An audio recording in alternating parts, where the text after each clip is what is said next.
Sige po, tayo po ay tahimik na at magbuli-buli tayo sa Panginoon. Maaari po ay isentro niyo sa ating Diyos ang umaga niyo ngayon. Pwede kasing lumipad ang ating mga isip, di ba? At si Satanas gusto-gusto lumilipad ang ating mga isip. Niisip yung sinaing, baka mamaya hindi nabunod. Lalo-lalo na yung plancha, hindi nabunod. Yung mga kabataan, baka yung inyong mga crush, niisip niyo pa. Isipin yung Panginoon sa umaga ito. Amen po. Baka may mga kaguluhan pa sa ating isip. Nakikita ko kasi sa mata yun, yung nakatingin sa kawalan. Yung nakatingin sa malayo. Kahit pagka nagpipreach ako, alam ko kung nakikinig o hindi sa mata pala. Sabi nga ni Solomon, it is the window of our soul. At totoo yan. Manalangin po muna tayo. Salamat po sa Panginoon. Aming Diyos, nadakila sa lahat, salamat po. Bilang magkakapatid, nakita-kita kami muli upang mag-draw kami ng kalakasan sa iyo.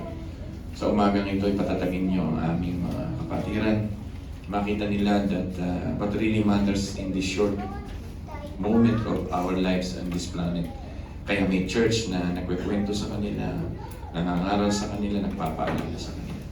Nawa, ang aming puso ay talagang maging bukas, huwag maging matigas. Ang aming puso ay maging mapakinig at hindi matiising hindi ka pakinggan. Ang inyong mga anak ay hanapin yung patuloy na makabalik sa iyo. Laging may sentro sa piling mo. As Amaros mentioned in the verse statement, help us to set our affection on you. This is our topic today, O God. Help us to set our affection, our love, our mind, our being, kung ano yung what really matters in life. Kaya tulungan niyo ang inyong mga anak. Salamat po na hindi niyo iniwan ang inyong mga anak dito sa lupa. Sa kabila ng ito ay broken, sa kabila ng ito ay rebelde, ang mga tao ay hinahanap ang kaaliwan sa mundong ito, ay hindi niyo sila pinabayaan. You are seeking them with your mercy, with your grace, with your passion to pursue us. Kaya sa umagang ito, nawa maset namin ang aming affection sa iyo, sa aming pakikinig, upang kami matuto at maging matibay sa aming nilalakarang pananampalataya. Uli-muli, we recognize the Holy Spirit as our main teacher. He is the one who will give us wisdom and knowledge. Wala akong iba. Wala akong ibang matatanghal kundi ang Diyos lamang. Siya po lamang. Marami po salamat. Ito po aming dasang dalangin sa mighty name ng inyong anak na si Jesus Christ. Hindi po tayo mabuti. Salamat sa mga awitan. Eksakto. Talagang maganda rin ang awit ni Jess. Talagang iyan ang na-inlove si Aldrin talaga dyan. At salamat. Pinamamalas ninyo ang paglingkod sa Panginoon. Ito po ay Sermon on the Mount at nagpapatuloy tayo sa series natin ng generosity. At part po ng pagiging generosity o generous people ay kailangan maintindihan mo ang pinakapusot ng Ebanghelyo sa application. At ang application po nito ay living out the gospel in the area of your money and your treasures in life. Kailangan po makita niyo makalakad sa gospel sa area po ng money at possession. Kitang-kita po ang ating pananampalataya. Pwede ko kasing maisuko ang iyong sinasabing pagsamba, pero ang iyong treasure na nasa puso madalas nananahan ay hindi pa nasusuko. Dito po, napakahalaga ng turo ng ating Panginoong Hesus sapagkat sinasabi niya rito that yung money, how it controls us. Ang pera po kasi kinokontrol nito ang maraming tao. Ito ang nagpapaikot sa kanilang buhay. May mas motivation sila patungkol sa pera. They will do anything for the sake of money. Basta tungkol sa pera, hindi mahihiya ang tao. Basta tungkol sa pera, they will pursue money. Walang sama. Money is amoral. Walang morality ang money. Nagiging masama kung siya ay magiging master. Magiging alipin ka nito at hindi mo tamang magamit. Wala ko siguro sa mundo ito na nahiya ako tungkol sa pera. Pero maganda. Di ba pagka sa tungkol sa pera, You will do anything. You will die for it. Maraming tao rito. Pinakikinggan ko nga si Celine Dion isang araw. She's really crying because yung kanyang boses ay hindi niya na ginagamot yan dito. Na-apektuhan. Hindi ko alam kung thyroid yun. Pero sabi niya, I really miss yung sigawan nga ng mga tao. Sabi niya, yung pain. Mga bata, naririnig ko yung mga boses. Tahimik muna ng konti. Rinig na rinig ito sa ating video, kaya tahimik muna. Okay? Nasasabay kayo sa akin, rinig na rinig ko. Tahimik, mga bata. Marami naman, napakaganda ng mensahe nito na nawa ang mag-control sa atin ay ang Diyos, ang Ebanghelyo, ang buhay. Ang Diyos po ay hindi against sa pera. Ulitin ko, hindi against sa pera ang Diyos. Gusto nga ng Diyos, magkapera ka. Sabi nga ni Rodalyn kanina, if you obey, God will really bless you. Gusto nga ng Diyos to eh. Napagpalain tayo. Kaya lang, ang danger dito, mas sinasamba na ng tao ang creation kaysa sa creator. Mas gusto na ng tao mag-spend ng maraming buhay niya sa creation kaysa sa creator. At naapektuhan na ang gospel life. Hindi po against ang Diyos na yumaman tayo. Gusto nga ng Diyos yun eh.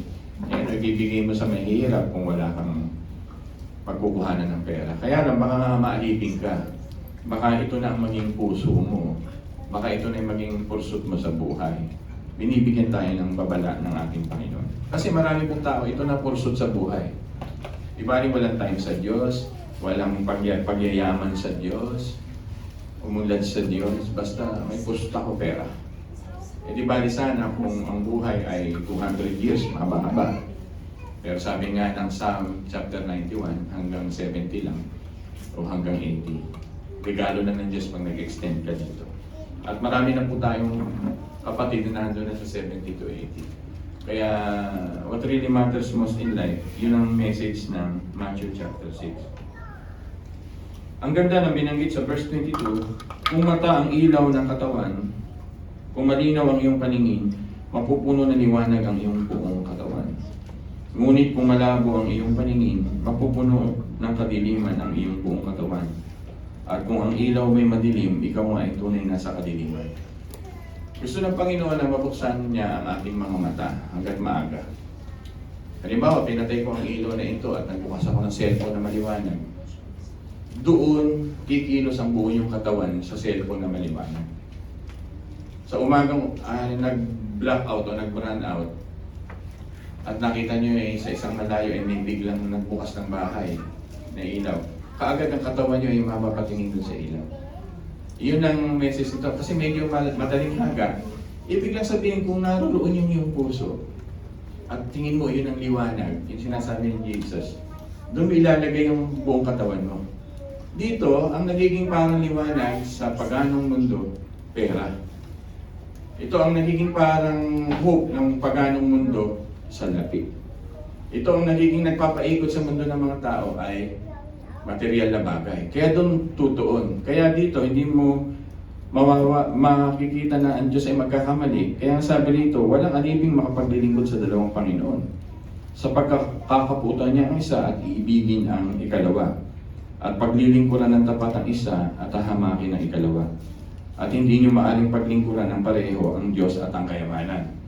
Kaya kung naroon na yung puso mo, doon na ibabaling ng buo mong panahon, ng buo mong katawan. You will die for it. You will really do it. You will really pursue for it. Maganda sana kung babalik na rin mo rin, why not sa God, ganun din ang gawin mo. May boldness ka sa God, may strength ka na ipakita sa Diyos ang para sa Diyos. At maglilingkod ka na para sa Diyos. Talagang hinahanap mo rin ng Diyos, nakatulad ng paghahanap sa pera. Nakuha niyo po? Ang mundong ito ay napakaisi at kitang-kita natin ang materialism. Kitang-kita natin ang salimutan ito na umiikot na sa commercialism. Survival.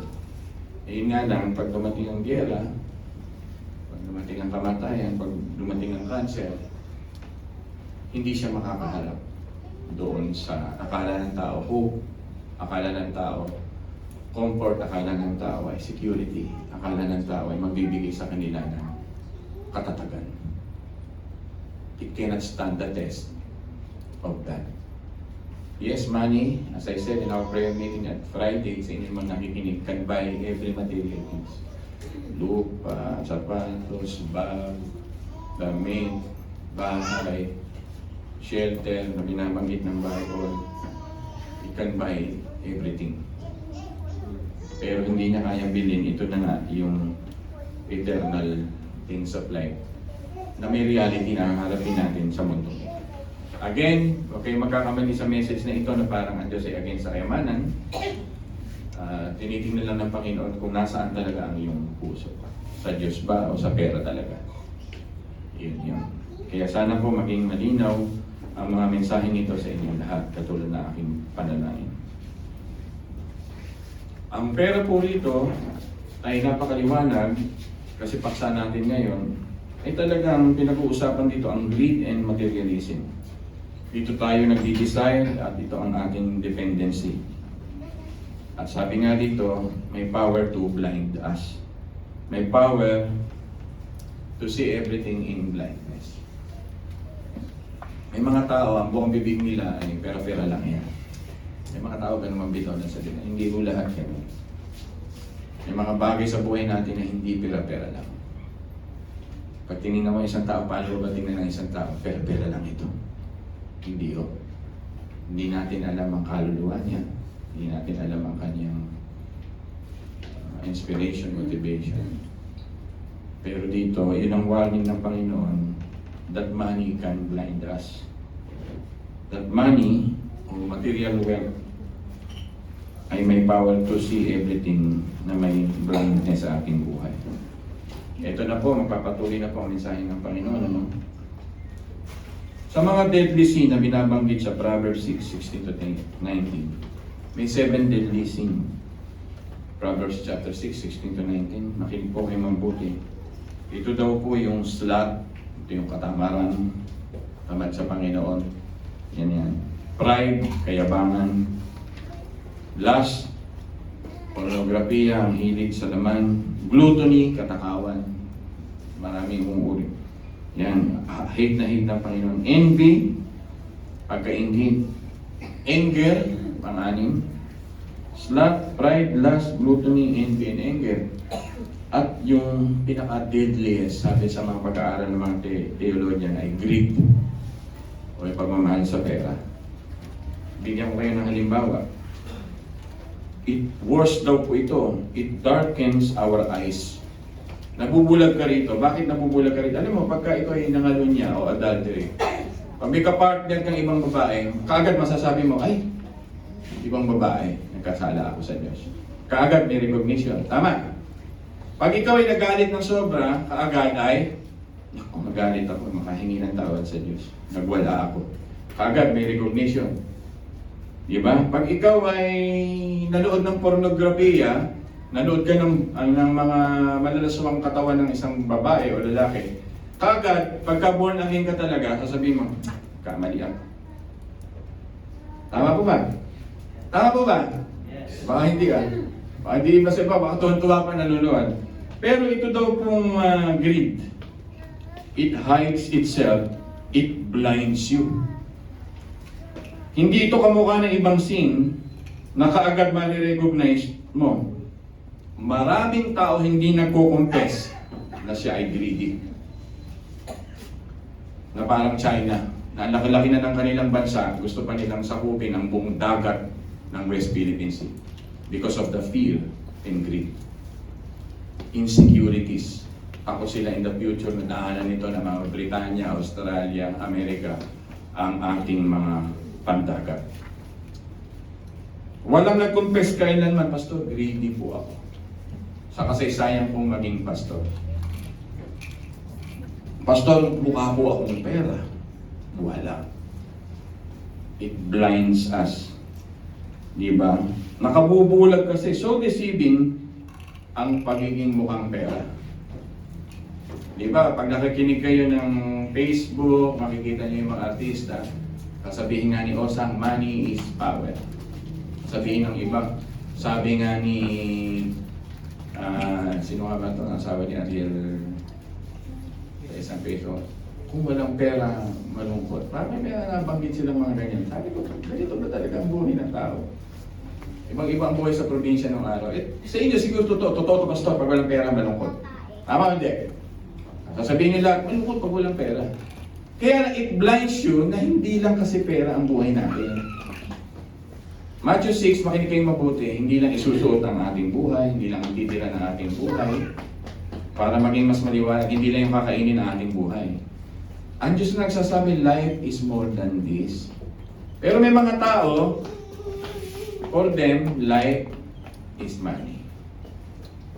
Sana naman sa Shepherd's Heart na hindi tayo ma-blind. Hindi tayo mabulag. Basta makapangyarihan yan. Eh, ang tanong ko sa inyo, sa pagharap mo sa kamatayan, pagharap mo sa cancer, pagharap mo sa pag-uupong, hindi mabayaran ang Diyos patungkol dito. Pwede mo sabihin, Pastor, this is not true with me. Hindi ito totoo sa buhay ko, na ako ay mukhang mahilig sa pera. Kaya nga ito ay nakakabulag. Alam niyo ba, tumanda ako, ala akong credit card, ayoko kahit may dumadating. Ayoko agad. Though hindi naman iniisip ko sa ibang tao. Ayoko kasing doon umasa, doon sumandal. Kung maaari, ayoko may utang. May utang ako, ang meral ko, tubig yan, may utang. Ay ayokong sumandal sa ganito dahil talagang napakahirap pag dumating ang panahon na akala natin puro pera-pera lang. Si Pastor Ariel, ayoko ng pera-pera lang. Mabubuhay tayo kahit walang pera-pera lang kasi na-experience ko na ang kabutihan ng Diyos. Pero, huwag niyo mamimiss nito. Kailangan natin magkapera. Tama? Kaya maraming tao gusto magkapera, walang time sa Diyos. Walang panahon sa Diyos. Ayaw sa Diyos. Ayaw lumago sa Diyos, ayaw i-pursue ang Diyos. Kaya pwede po tayong mabulag. As I said, when you commit adultery, you will know it. Diba? But when you commit to become greedy, you will not know it. Magiging tahimik ka dito. Pero si Jesus Christ ay hindi tahimik. Kaya nga if you read one verse out of 7 verses, turo ng ating Panginoon ay patungkol sa pera. For 29 parables, 16 dito ay patungkol sa pera. Inuulit ko na lang dito. Pag tingnan niyo yung pagbabaon ng pera, na binibigyan tayo na maging steward ng Panginoon, tinuro rin ng Panginoon ito. Mga minamahal. Mas marami pa pong binanggit ang tungkol sa pera kaysa sa salitang bless at prayer at katuro ng Biblia. Ibig sabihin, inuulit ko sa inyo minsan, binanggit ko na nung makaraan, we need to watch out our lifestyle. Bantayan natin ang ating mga pamumuhay. So, Pastor, paano magiging practical ang message mo sa umaga nito? Sino sa inyo nag-i-spend ng pera? Di ba nag-i-spend naman tayo? We buy cellphone, we buy clothing, we buy food. Maganda yan. So, spending money sa practical side, napakahalaga na meron kang accountability. People listen, mabuti. Accountability. Huwag ka maglilihim sa asawa mo. Accountability. Baka maging palusutin mo maraming pera because deceiving ang pera. Accountability. You needed accountability. Bakit po, Pastor? Because you cannot trust yourself pagdating ng pera. Maraming politiko ang napakayayaman na gusto pang yumaman. People, listen. Children, listen. Maraming mga tao na sobra na ang daming pera pero parang kulang pa. So, yung poor mentality naroon pa rin kahit meron na silang pera, but they are living in fear, living in insecurity, and living in anxiety. Parang wala pa kaming pera. Kaya hindi rin nagiging buo ang kanyang buhay spiritual. Because, sabi nga ng ating Panginoon, sino ang makapagdadagdag para sa kanyang buhay, sa kanyang pag-aalala? Nag-aalala ang tao na mawala ng pera. Again, huwag niyo mamainterpret. Gusto ng Diyos magkapera kayo, pero ayaw ng Diyos na mag-aalala ka tungkol sa pera. Magkaiba yun. Gusto ng pera, gusto ng Diyos magkapera ka, pero ayaw ng Diyos na mag-alala ka patungkol sa pera. Sapagkat He created universe. Ginawa niya ang langit ng lupa. Gusto niyang pagbalain ka. Kaya lang gusto niyang kunin ang puso mo na yan ang madalas mong dahilan kung bakit wala ka sa Diyos. The pursuit for that main reason of life. The love of money. Money is not evil, but the love of money is the evil character. Mukha ng maraming tao ang mukha ng pera. Ito po yan. Hindi na godly man. Mukha ng pera ang mundong ito. People, totoo po yan. When you go to first world country, talagang mukhang bibig nila pera. Siguro pag nasa US kayo, pera, material world. Kaya wala ng Diyos, hindi na kumikilala sa Panginoon. Pera. Hindi na nila mabalanse what is right and what is wrong. Children, quiet please.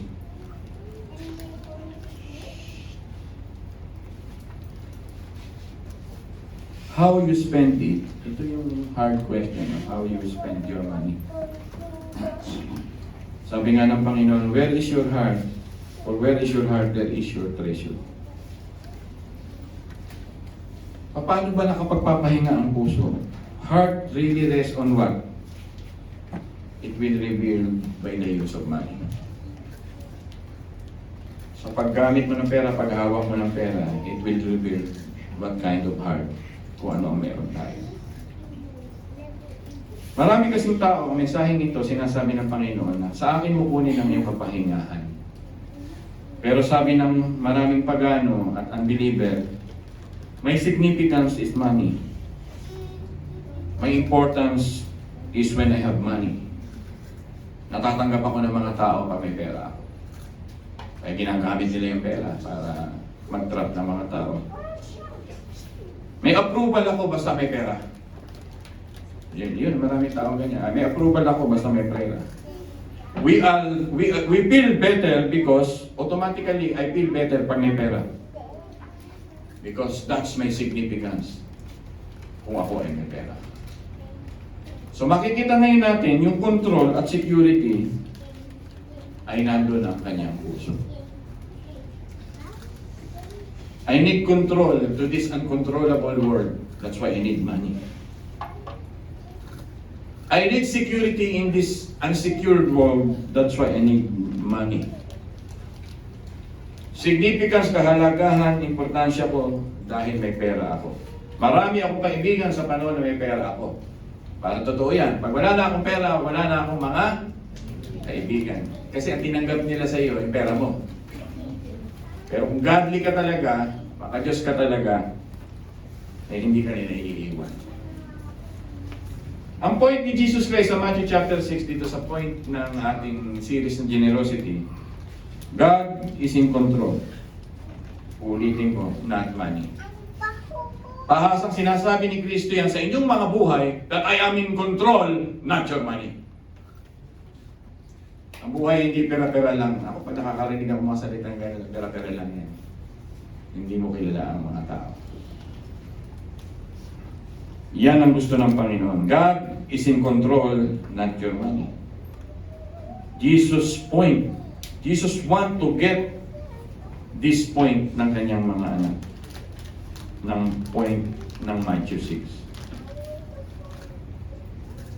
Because when you allow money as your important, significant security, you will become arrogant. Magiging mayabang ka. Pagka ang pera ang ginawa mo taga-control ng mga bagay-bagay. Pag ito ang ginawa mong validation ng acceptance ng mundong ito, magiging mayabang ka. At ang warning nga ng Matthew chapter 6, sabi sa verse 20, sa halip mag-impok kayo ng kayamanan sa langit, do'y walang naninirang insekto at kalawang, at walang makakapasok na magnanakaw. Yun ang point ni Jesus Christ. People, makinig kayo mabuti. Napakaiksi ng buhay na ito para maging huwag tayong mahulog sa trap ng pera. Pogo will do everything, kahit illegal, just to earn money. Praise God, winawasak na ang Pogo. Talagang past administration, napaon tayo sa utang. Dumami ang krimen lalo, hindi totoo na nasiwata. Kaya ako nagsisisi pag tumitingin sa mga politiko na kala mo pag-asa ng bayan. Naging sakit pa nga na all. Worse, naging corruption natin na tumutang past administration. Worse na worse. Pangalawa, ang edukasyon natin na mababa. Buti na lang nawala na. Nakita niya kasi hindi niya kaya. Samantalang we spend millions and millions and millions of pesos sa departamentong ito. Sapagkat ang mga nangunguna ay mga mukhang pera. Sabi nga, dito sa mundong ito ay may mga naninirang tama. Buk-buk. Ang sinasabi ng Panginoon dito, treasure the heavenly treasure. Gawin mong kayamanan ang makalangit na kayamanan. Ito ay mga bagay tungkol kay Kristo. Ang point na mensahe sa umagang ito ay binanggit mo nga, Ama, tama-tama. In the very statement of your word na tumayo ka to preside, is set your affection, yung nakasulat pa sa akin, to the things above. Fill your heart with the value of that word, sabi ng Panginoon. Marami kasing tao, if I have this, I have worth. Kung may pera akong ganito, I have worth. Ibig sabihin, may halaga ko, sabi ng mga tao. Ang point ni Jesus Christ, pag ganun na mentality mo, that's the point of slavery. Ikaw ay alipin na ng pera. Yun ang point ni Jesus Christ. Sinasabi sa atin ang gospel, the power of the gospel, makinig kayo mabuti, malapit na tayong matapos, is the treasure of the gospel that Christ did on the cross. Ito po yung point. Yung Christ work, yung Christ gospel, yung trabaho ni Kristo na ginawa niya ang lahat to purchase us. As I said, we are willing to die to purchase the world. But Christ purchased us and willingly sacrificed Himself. At ito ang kayamanang gusto niyang maranasan natin. He died for something. Sinasabi ng Panginoon, we are Christ's treasure. Sinasabi ni Jesus Christ sa iyo, ikaw ang aking kayamanan, kaya kahit ako pinakamayaman sa langit. 2 Corinthians chapter 5, 20-21. Bababa ako sa lupa para maging mahirap, ipanganak sa sabsaban. Iiwanan ko ang laksa-laksang mga anghel na naglilingkod sa akin. Ang mga libo-libong mga anghel na naglilingkod sa akin. Ang aking korona, iiwan ko para bigyan kita ng tunay na kayamanan. I am willing to leave heaven because we are Christ's treasure. Tayo ang kayamanan ni Kristo. Pero sa mundong materialista, mas materialistic na ito. I am willing to leave Christ for the sake of money. Ito yung Matthew 6. Handa akong iwan ang church, handa akong iwan ang mga bagay sa Diyos. Magkapera lang ako. Yan ang punto na kinukorek ng ating Panginoon. Kaya gusto ng Panginoon makabalik tayo sa Ebanghelyo na makita natin the Lord will preserve us, the Lord will the one who will manage our money. Kaya allocation ang hinihinga niya. Ang Diyos ang magpapatakbo ng ating mga buhay for us to be free from the slavery of money. Marami pong alipin ng pera.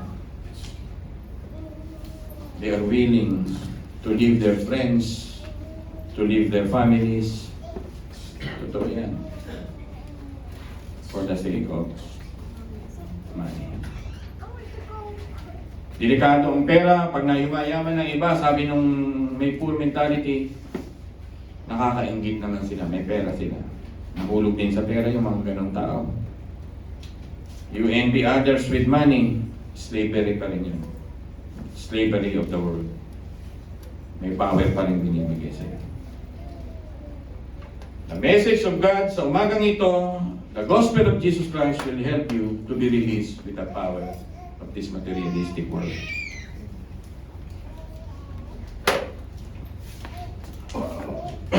Pastor, gaano ka-importante ang mensahe ng Diyos sa umagang ito? Pag ikaw ay alipin ng pera, mawawala sa iyo ang generosity pag alipin ka ng pera. Generous people ay hindi alipin ng pera. Ang matatamot na mga tao, huwag naman sana maging ganito tayo, at hindi happy magbigay, ay alipin ng pera. Power of money ay mawawala. The point of Jesus Christ, if you are generous. Yan yung second point. Gusto ng Panginoon na magkaroon tayo ng sacrifice as our lifestyle. So, dapat pa mag-sacrifice as our lifestyle? Tingnan nyo na lang yung standard ng cross ng generosity. Binigay ng Diyos ang kanyang buhay, ni-ari ng lahat-lahat, binabit ko na kaninang away ago. Kaya niya tumawag ng lasalas ang anghel para patayin ang mga nagpako sa kanya sa cross. But the standard of the cross, for God so loved the world that He gave His begotten Son. And that's generosity. Para makalaya ang maraming mga tao. Kaya ang Diyos ay talagang mapagmahal. Punong-puno na ano. Yun po yung standard, kaya hindi tayo pwedeng maging madamot. Ang Diyos nga ay binigay niya ang kanyang buktong na anak. At for thousands of years, binanggit ko na ito sa inyo, matagal ng kwento. That is feeding people. Libu-libong taon na pinapakain niya ang mga tao. Track record niya, napakainin ka. Nabigyan ka niya ng lakas. Ito nakakatisod ang mensahe mo. Sapagkat unbeliever ka. Hindi ka naniniwala sa faith. Naniniwala ka sa fear. Natatakot kang mawala ng pera. Diba? Yan ang magiging motivation mo. At yun nga ang binabanggit ko. May anxiety ka rather than believing. So, kung ito ay offensive talaga sa iyo, because you are living in humanness rather than divinity. Kaya kailangan pumasok sa puso mo ang born again experience. Mabago ang puso mong ito ng ating Panginoon. At mapapalitan ang fear mo at greed mo ng pananampalataya. Takot kang mawalan kasi ayaw mo i-practice ang pananampalataya. Takot kang mabawasan sapagkat natatakot kang i-practice ang paniniwala sa magagawa ng Diyos.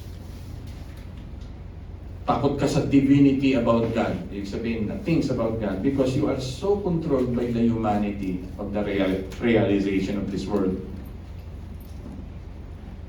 Kaya may ganun kang heart na hindi mo matatanggap ang mensaheng ito. First and foremost, you are an unbeliever. Kaya ang napakahalaga na ikaw ay maging believer, ang standard ng generosity ay bumalik ka sa cross ng Kalbaryo. Tingnan mo kung gaano mapagmahal ng Diyos na ibinigay niya ang buktong na anak niya sa iyo. Nadurog, halos mamatay, namatay na nga. At hindi makilala bilang isang tao at labas-labas ang buto. Just to reach you, just to love you. Let the weak say, I am strong. Let the rich say, let the poor say, I am rich. Pinakanta mo pa yun. Naging malakas ka, naging mayaman ka. Nung maging believer ka dahil kay Kristo. Kaya tinudurog ng Diyos ang mga idolatry mo sa heart na takot ka. Nawala ka ng motivation to be generous because you are unbeliever. But if you are a believer of Christ, you will really submit to the message of God that your heart belongs to Christ. Totoo naman that your heart na pinaglilingkuran mo, na sabi nga rito, walang aliping makapaglilingkod sa dalawang Panginoon. Yung isang Panginoon, pinaglilingkuran mo kasi unbeliever ka. Sapagkat kapuputan niya at ibigin ang ikalawa. Yung ikalawa, o yung Diyos ang naging number one na sa buhay mo, ay paglilingkuran mo ng tapat. hahamakin mo ang ikalawa, hahamakin mo ang things of the church, preaching ng pastor, motivation ba ang dating sa iyo nito, o word of God. Hahamakin mo yan sapagkat ang puso mo may fear na magutom. Pero kung babalik ka sa Diyos at maintindihan mo ang Romans chapter 8 na walang makapaghihiwalay sa pag-ibig ng Diyos. Kahirapan, gutom, sakit, mga demonyo at mga anghel, walang makapaghihiwalay sa pag-ibig. So ang mensahe ng Panginoon ngayon ay pinatitibay niya ang puso mong anak ng Diyos. Pinalalakad ka ng Diyos na maging anak ng Diyos. Ito ang mensahe ng Panginoon. Pinatitibay sa iyo ng Panginoon ang tunay na gospel na tumatakbo sa iyong kaluluwa. Ang mensahe ng Panginoon ngayon ay tinuturuan tayo na magkaroon ng marka ng generosity as a son and daughters of God. But an unbeliever mark is selfishness, stinginess, and greedy. At ito ang sinasabi natin sa series na ito. Wala kang lulusot sa mensahe ng Panginoon. Malalaman at malalaman ang puso mo the way you handle money. Malalaman at malalaman. Mache-check mo yan kung mahal mo ang Diyos o hindi. Sinasabi lang sa iyo ng Panginoon that the value of things nowadays is from our Lord. Mga minamahal, malapit na tayong matapos. Ano ba ang pagiging slave to money? Having everything, yung bang gusto mo? Everything I needed is money. Having money, ang magiging motivation mo.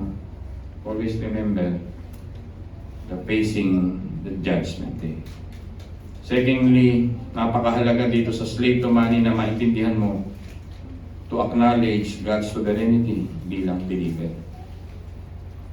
Sovereign si God. Hindi niya iiwan ang kanyang mga anak. Hindi niya pababayaan ang kanyang mga anak. Ang mga ibon ay kanyang pinapakain. Ikaw pakain ang kanyang mga anak. Philippians 4:19, my grace is sufficient. Ang daming mga pangako ng Diyos na hindi niya pababayaan ang kanyang mga anak. Psalm chapter 37. He will give you the desire of your heart, sabi ng Panginoon, verse 4. Binasa ni Rodalyn sa inyo, if you really obey Him, God will really bless you.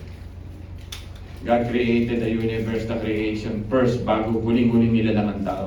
Sapagkat alam ng Diyos, kailangan muna ng taong pangailangan. Hinuli ka niyang nilalang.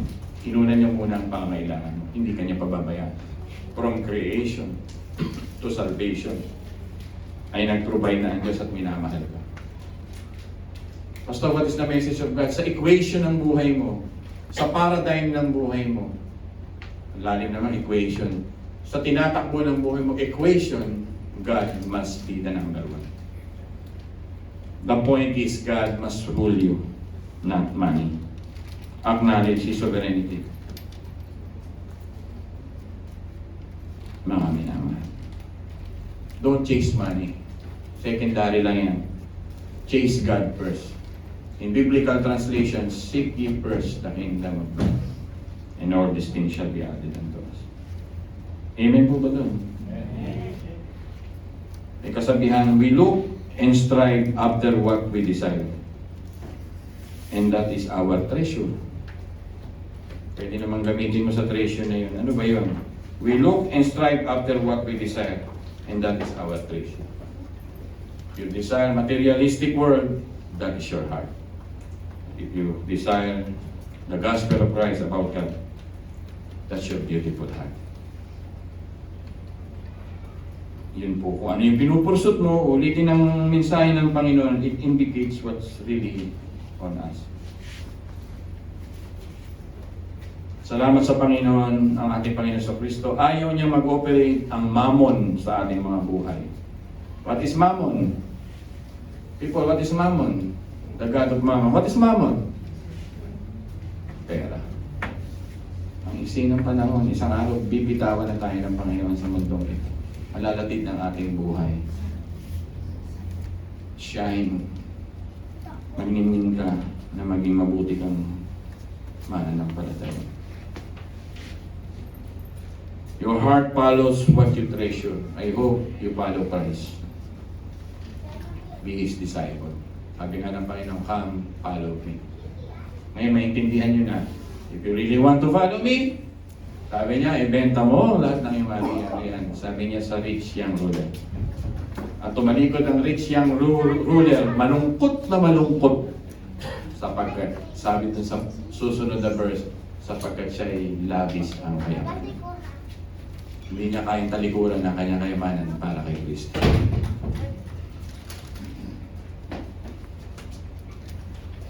As I said, ang mensaheng ito'y balanse. Hindi tayo yung prosperity gospel na iwanan yung kayamanan nyo. Mabuhay tayo sama-sama. Hindi yun. Sinasabi lang ng Panginoon dito that wise people know that all their money belongs to God. Kala mo ba yung pera mo galing sa iyo? Kala mo ba yung pera mo pinaghirapan mo?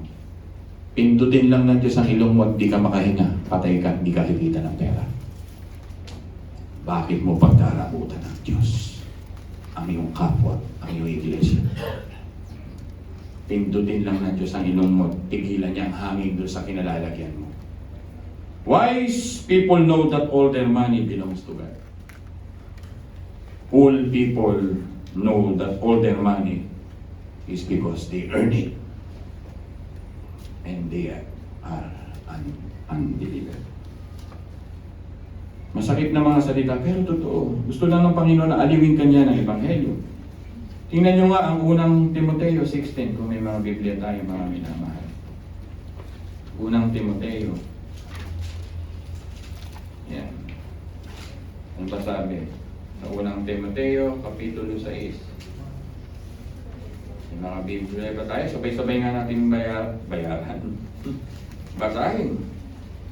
Kung may mga Biblia tayo, sabay-sabay tayo. 1 Timothy 6:10, mga minamahal.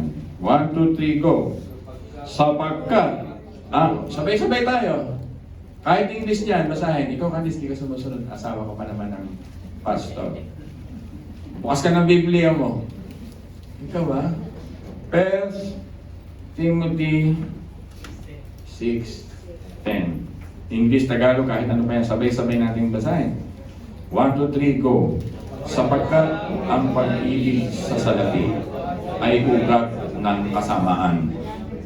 Dahil sa paghahangad na yumaman, may mga taong nalayo sa pananampalataya at nasadlak sa maraming kapag-atian. You are willing to die for money. Hindi ka mahihiya for the sake of money. You will sacrifice everything for the sake of money. Baliktarin mo at gawin mo yun para sa Diyos. Napit na.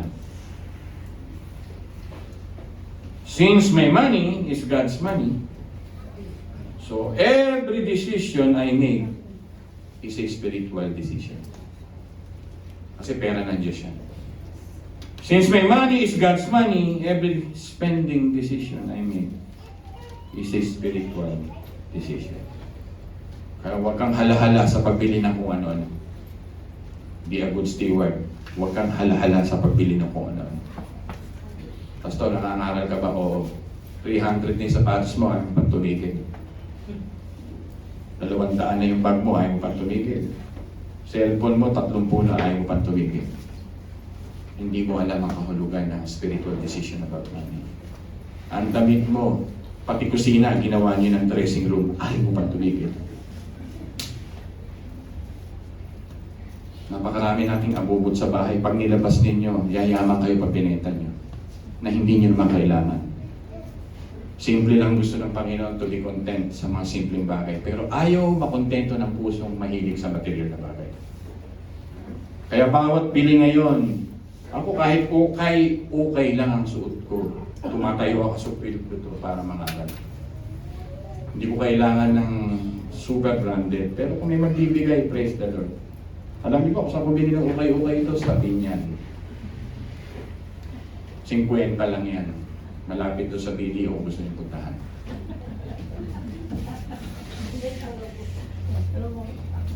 Pastor, bakit ka ganyan magsalita? Kung pabili ka naman, okay mo bumili ng lakos o 2-3 piraso. Pero 300 pieces na lakos mo, umihiya ka naman sa Diyos. Spending decision I make is a spiritual decision. Magagalit ka pag pinangaralan kita ng ganito sapagkat walang nag-confess na siya ay materialistic. That's the deception of money. Walang nag-confess na siya ay greedy. That's the deception of the money. Uulitin ko na namin mensahe. Pag ikaw'y nag-adultery, pag may kaharap ng isang babae, iba mo ka, ay, nakasala ako sa Diyos. Sabi ni Bathsheba at ni David. Pero pag patungkol na sa pera, bulag ang maraming mga tao. Magalit ka na, magalit na kayo. Pag hindi ka nagbago rito, kitang-kita kung sino ang Diyos mo. Don't use money na maging motivation ng iyong buhay. Use the gospel of God na inyong namana sa ating pag. Kanino dapat siguro kung mag-preach kayo sa prosperity gospel, uutuin lang kayo. Pero salamat, nakakapakinig kayo ng ganito. Maraming tao, they honor me with my lips, but they never honor me with their hearts. At gusto ng Panginoon, ang heart na ito really belongs to the Word of God. Alam nyo yan. Diba? Alam nyo yan. Minsan enough is enough. Alam nyo dapat yan.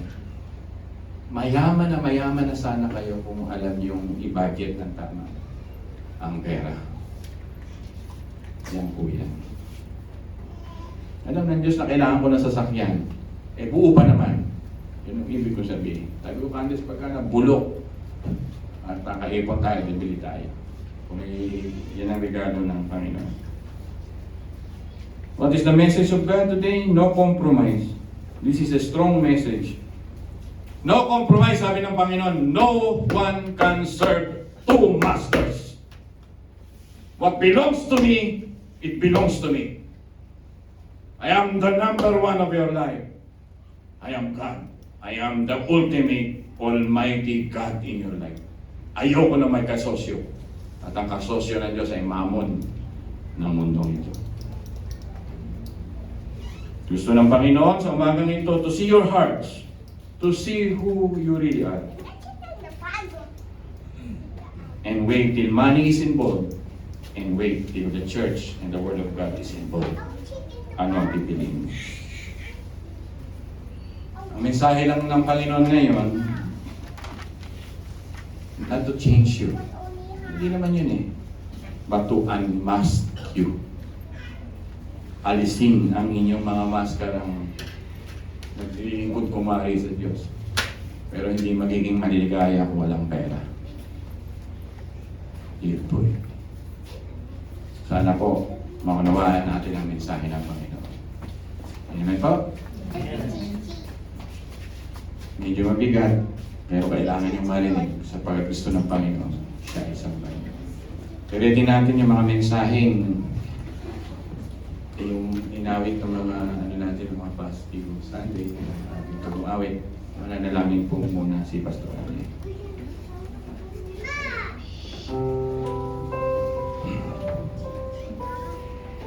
Panginoon, napaka-deceiving ang material world. Nandito po kasi kami sa material world. And help us to set our affection. This is a powerful statement. Sapagkat ang statement na ito ay Word of God. Na ipunin namin ang mga bagay tungkol sa langit. Maging po kami ng kayamanan sa langit. Napakaiksi ng buhay sa mundo, but iginugugol namin, wala ko na lang sabihin, ng 80 to 75% of our lives pursuing money. Nakalimutan namin na hindi lang treasure ang kailangan ng aming mga anak, but the touch, but the time, but the tranquility of a peaceful family. Not just tangible things lang ang kailangan ng mga bata o ng aming mga mahal sa buhay, but the real deal, the treasure of the gospel in our Lord Jesus Christ. Panginoon, salamat po dahil may mensaheng ganito. We never compromise your words. At sa aming puso na napakadaya na we never repent about money. We never ask for acceptance that we are wrong in using our money. Forgive us. Help us to spend our money with a decision to make it spiritual. Sapagkat kung ito physical lamang, nagiging greed po kami. We want everything. We want everything. We want everything. Our hearts, Panginoon, ay never satisfied of this world. And we are using money for our unsatisfaction. Dissatisfaction. Nawa, Panginoon, palitan mo ang pusong ito na maging mayaman sapagkat si Kristo ay enough. Si Kristo ay sapat. Si Kristo ay kumpleto. Si Kristo ay ganap. At lumago kaming patuloy. Help us to be a believer of the Word of God. Maraming salamat. Bless niyo po ang Shepherd's Heart Church. At patuloy kaming lumago patungkol sa inyong mga mensahe sa iglesia. Maraming pong salamat. In the mighty name of our Lord Jesus Christ. Ang lahat po ay magsabi na Amen. Witan natin ang Panginoon sa